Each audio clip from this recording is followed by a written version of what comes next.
Let's start our detox desserts cake pops by mixing our dry ingredients in a bowl. We've got 2 cups of flour swap, 1 cup of granular sugar swap, half a teaspoon of fine salt, and 2 teaspoons of baking powder. If you're making this grain-free, go ahead and double your baking powder to 4 teaspoons.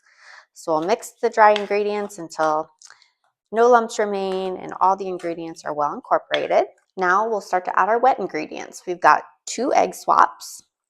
We'll always mix your egg swap with hot water. Got 1 1/4 cup of unsweetened plant milk. I'm using almond milk. There's 1/4 cup of well-stirred room temperature butter swap. And last we have 1 tablespoon of pure vanilla extract. Now I'm just gonna mix my wet and dry ingredients.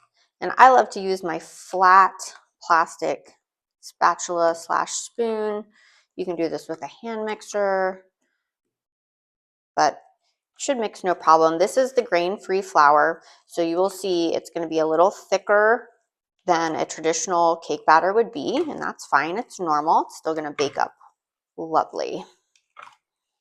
So once I have my wet and dry ingredients well incorporated, I'm going to let my batter rest for about 5 minutes. That's when the psyllium husk, which is that plant-soluble fiber contained in the flour swap, is going to absorb the extra moisture, and you'll noticeably see the dough thicken and the texture will change after that 5-minute rest. Okay, my grain-free dough has rested. I'm gonna give it a little stir, and then I'm gonna divide it equally between 2 9-inch baking pans, round, and I'm gonna line them with parchment paper because it's gonna be so much easier for cleanup and to lift my cakes out of the pan when they're cooled to make my cake pops. So this does not have to look pretty. Remember, all we're doing is baking this batter, and then we're gonna crumble it up and make our cake pops. So just press it in. Doesn't have to look pretty. It just has to bake fairly evenly. So this grain-free batter will have to be pressed versus, I'll show you in a second, the whole grain batter will be poured in more like a traditional batter. Okay, I'll do the same thing to my second one and then bake. Okay, I've got my oven heated up to 350 degrees. I'm gonna bake my grain-free cakes for about 30 to 32 minutes at 350 degrees. I've done the same process with my whole grain flour swap. Now this batter has set for about 5 minutes, and you'll see it handles a little more like traditional cake batter would handle, although it is fairly sticky. So I'm gonna load up my pans, and this will bake for slightly less than the grain-free. Again, I'll divide my dough equally and go ahead and press it into my parchment lined baking pan.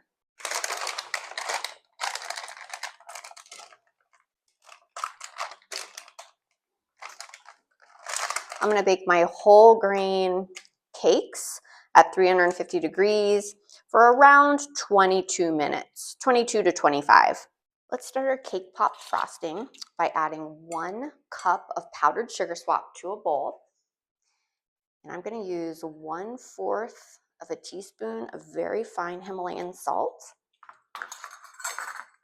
1 teaspoon of pure vanilla extract. Remember, we're going to add a lot of flavor to our pops by the frosting. And then we have 1/4 cup of well-stirred room temperature butter swap. Now we're going to use very hot water. Start with about 2 tablespoons. We're going to just mix our frosting until we get a nice smooth consistency. We don't want it too wet. We don't want it too dry. We just want it nice and smooth, drizzly. This looks about perfect. Now, once our cakes are done baking, we'll let them fully cool. And then we're just going to crumble them up and mix them right in this frosting mixture. I wanted to show you our peanut butter cake pop variation. So instead of the butter swap, I'm going to use 1/4 cup of creamy organic peanut butter. So again, just 1 cup of powdered sugar swap.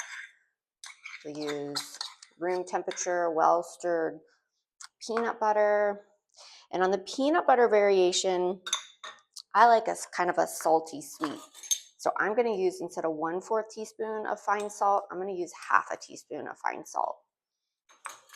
And then again, we'll use 1 teaspoon of pure vanilla extract and a little bit of hot water to nice smooth consistency. So we'll start with 2 tablespoons. That's looking perfect. So again, we'll just crumble our cooled cake right in this frosting and start making our balls. Got my fully cooled grain-free cake and my mixed frosting, and now I'm just gonna crumble it all in the frosting. So I've got all my cake crumbled up over my frosting, and I'm just gonna mix it all around. And it's probably easier to get in there with your hands at this point. Okay, I'm just gonna get in here with clean hands and make sure the frosting is completely incorporated into my crumbled up cake. And it should be nice and sticky. So when we make our little balls, it holds together well. If you feel like it needs more frosting, you can always whip up a little more frosting. Once you've got it all folded together, you can add in some sugar-free chocolate chips or some naturally dyed sugar-free sprinkles. If you needed to add a little bit more frosting, you absolutely can. You're just looking for a consistency of like a wet cake, just like this. And it should hold together well and easily make a ball. Now I'm just making little golf ball size cake balls, and it sticks together really nicely. Remember, if your cake is too dry, just add a little more nut butter and frosting, mix it together, a little hot water. But at least on my grain-free, the way we have it is perfect with the amount of frosting. The grain-free is always a little more moist in cakes. I'm going to make half of my cake balls funfetti, so I'm just going to sprinkle in maybe about 1/4 cup and half of my dough, then blend that in. Now I've got some sugar-free, dairy-free chocolate. I use the Lily's brand typically, and I'm dipping my cake pop end into that chocolate and then sticking it right through the middle all the way through my ball of cake. And then we're going to transfer these to the freezer for just a few minutes and let that chocolate harden in the middle, and that's going to secure our cake ball to our cake pop. This is a really important part of the process, so don't skip it, otherwise it'll be frustrating when you try to dip your balls in the chocolate. One other trick to make your chocolate nice and smooth is to add just a little bit of melted coconut oil into your melted chocolate, and that'll just give you an ultra smooth consistency. It's not as important with this part of just inserting the cake pop, but to do the final dipping, that coconut oil trick actually works really good. Okay, these are going to go in the freezer for 15 or 20 minutes or so just to harden up. Now I'm on my stove top and I've got my double boiler, and I'm just melting my sugar-free, dairy-free chocolate chips over medium-low.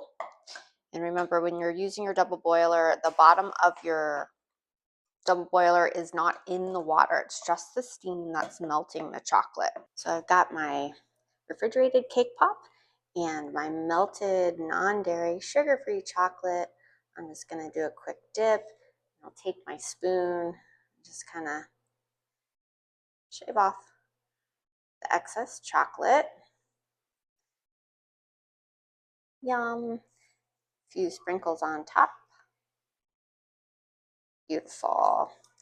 And this is where you really need your cake pop stand so they can properly harden.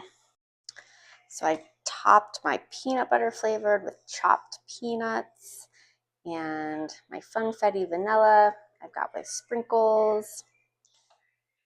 They've been in the fridge for just a few minutes.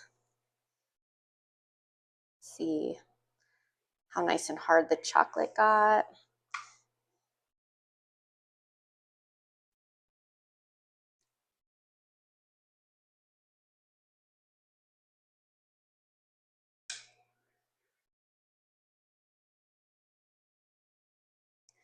Yum.